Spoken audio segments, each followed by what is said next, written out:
Our next piece of equipment for heating up our acrylic is an oven, and it is like a normal oven, apart from we use this one for plastics and things, so definitely we want to cook any food in it.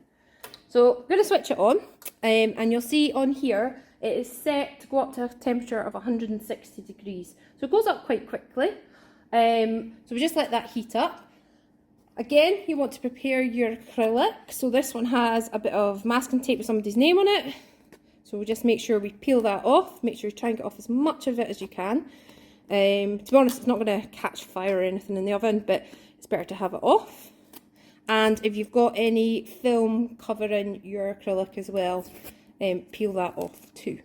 Okay. When we heat our work in the oven, it is to shape the whole piece. So if you have like a curved shape that you want to shape overall, you'd want to use the oven.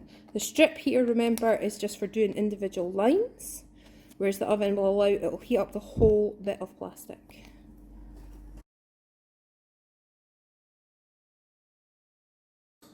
Okay, so now it's up to temperature. I'm going to pop my acrylic into the oven, and again, got my heatproof gloves on. To open it, you just have to push the handle down and that unlocks it. Be careful, because when you open this door, everything is hot around here. So just place your acrylic straight onto the shelf. Try and put it across the way, because that stops it falling through the gaps, and then close the door again. Make sure the door is properly locked, so that handle should clip into place, and we're going to put it in the oven for about 3 minutes, which I'm going to time.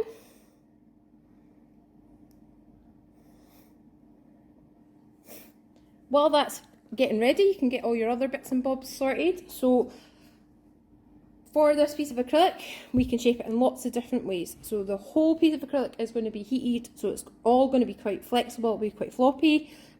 So I've got a former here, and we'll sandwich the acrylic between these two pieces to create that kind of wavy shape.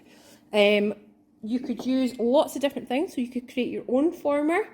Or you could try and find something existing. So this is a block I used before. Maybe I could try and shape it around in lots of different ways. We've got round formers and things that you can use. This one's like a cone type shape.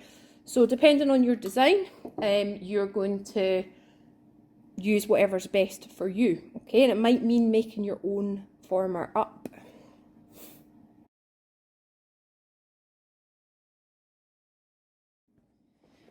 Okay, so now acrylic's ready to take out of the oven.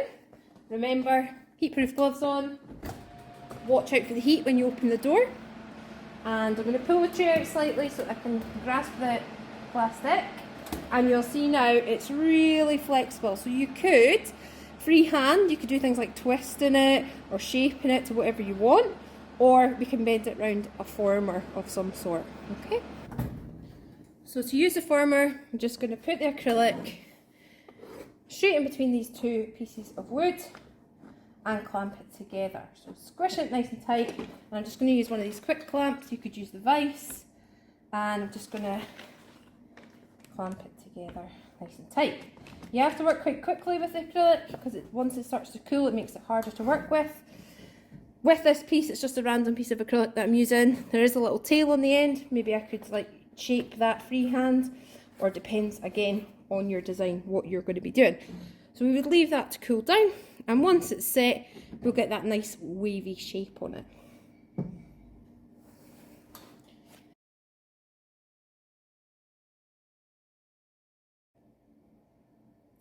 Okay, so now that this is cooled down, I can take the former off. And it's still a wee bit warm, but it's fine to handle. You can see we've got that wavy shape with the acrylic, okay? And you might, depending on what your project is, again, the shape might be totally different for you, but it just gives you an idea of what you can actually do with it.